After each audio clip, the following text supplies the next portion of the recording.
नमस्कार, मैं हूं पूजा सिंह और आप देख रहे हैं राजपथ भारत। हाजिर हूं एक नए वीडियो के साथ। आज बात करेंगे एक बहुत ही गंभीर और बहुत ही संगीन मुद्दे पर। न्याय बिकता है, बोलो खरीदोगे? एक बड़ा सा क्वेश्चन मार्क इसके आगे। अब आप सोच रहे होंगे कि मैंने अचानक से ये क्यों कहा कि न्याय बिकता है, बोलो खरीदोगे? क्योंकि घटना ही कुछ ऐसी हुई है, बात ही कुछ ऐसी हुई है कि जिसके बाद पूरी न्यायपालिका पर, न्याय व्यवस्था पर एक बड़ा सवाल खड़ा हो गया है और पूरी न्यायपालिका को, न्याय व्यवस्था को कटघरे में खड़ा कर दिया गया है इस घटना के बाद से। एक आम आदमी, एक आम इंसान जिसका सबसे ज्यादा भरोसा अगर किसी पर है आज भी तो वो न्यायपालिका पे है कि कुर्सी पे बैठे हुए जज साहब या जज साहिबा बिना कोई भेदभाव किए, बिना कोई अंतर किए, बिना किसी ऐसा कुछ भी नहीं जिससे जिसकी जिसकी वजह से कोई इंसान, उसकी जिंदगी प्रभावित हो, ये सब कुछ बिना भेदभाव के वो न्याय करेंगे। आम आदमी को, आम इंसान को न्याय देंगे। लेकिन अगर न्यायाधीश ही अपनी कुर्सी के साथ, अपने पद के साथ, अपने पद की गरिमा के साथ, इंसान के भरोसे के साथ, एक आम आदमी के विश्वास के साथ ही अगर खिलवाड़ करे तो इससे ज्यादा दुर्भाग्यपूर्ण और कुछ हो नहीं सकता। दिल्ली हाई कोर्ट के जज यशवंत वर्मा, उनके घर में आग लगती है।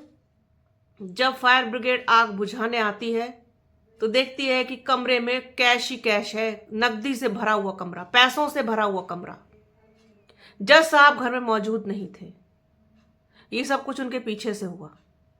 कहां से आया इतना पैसा, क्यों आया इतना पैसा, क्या एक जस्टिस के घर में इतना पैसा होना चाहिए? बड़े सवाल हैं, कई सवाल हैं, सबको कटघरे में खड़ा कर दिया गया है। अब आम आदमी का जो भरोसा है, विश्वास है, वो कमजोर पड़ सकता है कि वो किस तरह से, किस नजरिए से पूरी न्याय व्यवस्था को देखेगा। क्या है पूरा मामला, पहले वो बताती हूं आपको। दिल्ली हाईकोर्ट के न्यायाधीश यशवंत वर्मा के सरकारी आवास पर लगी आग के बाद भारी मात्रा में नकदी बरामद होने से न्यायपालिका में हड़कंप मच गया। यह मामला इतना गंभीर हो गया कि सुप्रीम कोर्ट के मुख्य न्यायाधीश संजीव खन्ना के नेतृत्व वाले कॉलेजियम को उन्हें तत्काल स्थानांतरित करने का फैसला लेना पड़ा, यानी उनका ट्रांसफर कर दिया गया। इस घटनाक्रम ने न्यायिक गलियारों में हलचल मचा दी है। टाइम्स ऑफ इंडिया की रिपोर्ट के हिसाब से जब आग लगी उस वक्त न्यायमूर्ति वर्मा शहर से बाहर थे। उनके परिवार के सदस्यों ने फायर ब्रिगेड और पुलिस को सूचना दी। दमकल कर्मियों ने आग बुझाने के दौरान एक कमरे में भारी मात्रा में नकदी बरामद की, जिसके बाद इस मामले की आधिकारिक एंट्री दर्ज की गई। स्थानीय पुलिस ने वरिष्ठ अधिकारियों को सूचित किया, जिसके बाद यह खबर सरकार के उच्च अधिकारियों तक पहुंची और अंततः मुख्य न्यायाधीश जो है सीजेआई, उनको इसकी जानकारी दी गई। आप थंबनेल की फोटो में और दूसरी जगहों पर भी देख सकते हैं कि कितनी भारी मात्रा में नकदी जस्टिस वर्मा के घर से बरामद हुई है। आदमी का सर भन्ना जाए, सिर घूम जाए कि आखिरकार ये इतना भयंकर जो मामला है, इतनी भारी मात्रा में पैसा यहां जस्टिस के घर में आया कैसे? किसी माफिया के घर से बरामद हो, किसी बदमाश के घर से बरामद हो, समझ में आता है।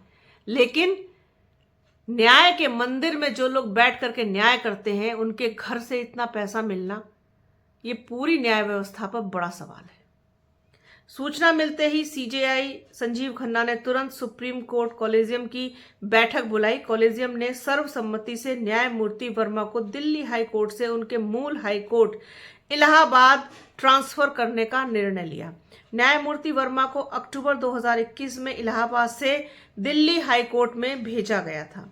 कॉलेजियम के कुछ सदस्यों ने इस घटनाक्रम पर चिंता जताते हुए कहा कि यदि केवल स्थानांतरण कर दिया जाता है तो इससे न्यायपालिका की छवि धूमिल होगी और न्याय व्यवस्था से जनता का विश्वास कमजोर हो सकता है, भरोसा उठ सकता है जनता का न्यायपालिका से। कुछ सदस्यों ने सुझाव दिया कि न्यायमूर्ति वर्मा से इस्तीफा मांगा जाना चाहिए। यदि वे इनकार करते हैं तो संसद के माध्यम से उन्हें हटाने की प्रक्रिया शुरू करनी चाहिए। संविधान के अनुसार किसी भी हाई कोर्ट या सुप्रीम कोर्ट के न्यायाधीश के खिलाफ भ्रष्टाचार, अनियमितता या कदाचार के आरोपों की जांच के लिए 1999 में सुप्रीम कोर्ट द्वारा इन हाउस प्रक्रिया तैयार की गई थी। इस प्रक्रिया के तहत सीजीआई पहले संबंधित न्यायाधीश से स्पष्टीकरण मांगते हैं। यदि जवाब संतोषजनक नहीं होता या मामले की गहन जांच की जरूरत महसूस होती है तो सीजीआई सुप्रीम कोर्ट के एक न्यायाधीश और 2 उच्च न्यायालयों के मुख्य न्यायाधीशों की एक इन हाउस जांच समिति गठित कर सकते हैं। तो ये है पूरा मामला और इस पर क्या कुछ हो सकता है, क्या कुछ किया जा सकता है, वो बात थी। अब इस पूरे जो मामला हुआ है इस पर सोशल मीडिया हैंडल एक्स पर टिप्पणियों की और कमेंट्स की बाढ़ आ गई है कि इस पूरे मामले को लेकर के लोगों का क्या सोचना है, क्या कहना है, वो किस तरीके से रिएक्ट कर रहे हैं। मतलब इतनी बड़ी घटना हुई है जिसके बाद सिर्फ ट्रांसफर किया गया है जस्टिस का, ना तो उनको सस्पेंड किया गया, ना उनको हटाया गया, ना उनके खिलाफ कोई महाभियोग चलाया गया, ना उनके खिलाफ और कोई दूसरी कार्रवाई की गई और ना ही उनसे इस्तीफा मांगा गया, सिर्फ ट्रांसफर कर दिया गया। क्या इतने बड़े मामले में क्या सिर्फ ट्रांसफर काफी है? ये जो बात हुई है इसके बाद पहली बात तो यही है कि इतना पैसा आया कहाँ से, ये अपने आप में बड़ी चीज है। दूसरी चीज ये है कि सिर्फ ट्रांसफर कर देना, तो ये पूरी न्याय व्यवस्था पर सवाल खड़े करता है, न्याय व्यवस्था पर प्रश्न चिन्ह लगाता है। अब सोशल मीडिया हैंडल एक्स पर जो प्रतिक्रिया लोगों ने लिखी है, अपनी पोस्ट लिखी है, अपनी टिप्पणियां लिखी है, वो मैं आपको बताती हूँ। दिल्ली हाई कोर्ट के जज जस्टिस यशवंत वर्मा के सरकारी बंगले में आग लग गई। वर्मा जी दिल्ली से बाहर थे, ये तंज के तौर पर लिखा है। उनके परिवार वालों ने आग बुझाने के लिए फायर ब्रिगेड को फोन लगाया। मामला हाई कोर्ट के जज के घर का था तो बड़ी संख्या में पुलिस बल भी आ गई। आग बुझाने के बाद सुरक्षा की दृष्टि से घर की जांच हुई तो एक पूरा कमरा नोटों से भरा मिला।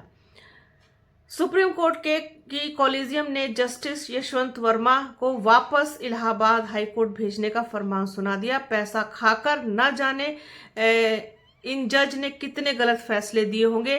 न्यायपालिका ही जब भ्रष्टाचारी जज को सजा नहीं देगी तो कौन देगा? ट्रांसफर कोई सजा नहीं होती। यह बेहद संगीन आरोप है, बेहद गंभीर मामला है। जस्टिस वर्मा के खिलाफ महाभियोग चलना चाहिए।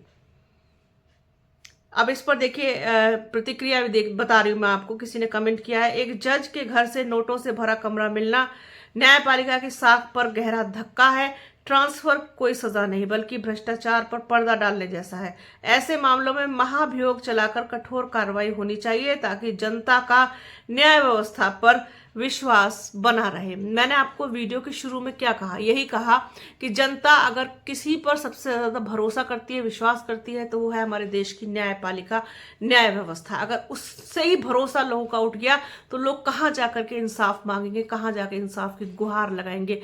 अब इनके पास से पैसे मिले, न जाने किसके हक में फैसला किया होगा, क्या पता वो गुनहगार हो, क्या पता किसी के खिलाफ फैसला किया हो, क्या पता उसने कोई जुर्म ना किया हो। भगवान जाने, ईश्वर जाने कितने गलत फैसले, सही फैसले भगवान भी जानता है कि इन्होंने किए होंगे, जिसके एवज में इनके पास से इतनी भारी और बड़ी रकम बरामद हुई है। पूरी न्याय व्यवस्था को कटघरे में खड़े कर देने का काम किया है जस्टिस यशवंत वर्मा ने। और सजा के नाम पर फिलहाल अभी सिर्फ ट्रांसफर हुआ है, आगे देखते हैं और क्या कुछ होता है। लेकिन लोगों में चर्चा का विषय बना हुआ है, लोग इसको बहुत गंभीरता से ले रहे हैं, गंभीर तरीके से इसको देख रहे हैं, सोच रहे हैं कि पूरी जो न्याय व्यवस्था है उस पर सवाल खड़े हो रहे हैं। अब ये इस घटना के बाद, इस मामले के बाद सोचना पड़ेगा, सोचने की जरूरत है कि जो लोग आज भी इतने बड़े पद पर बैठने के बाद पद की गरिमा को नहीं संभाल पा रहे हैं तो वो फिर दूसरों के साथ क्या न्याय करेंगे, क्या इंसाफ करेंगे। कानून की जो देवी है उसके आंख पर पट्टी होती थी, हाथ में तराजू होता था, वो इंसाफ का तराजू है कि वो बिना कोई भेदभाव किए, बिना कोई छोटा बड़ा देखे हुए वो सही फैसला दे, तराजू के पलड़ों में तौल करके फैसला दे।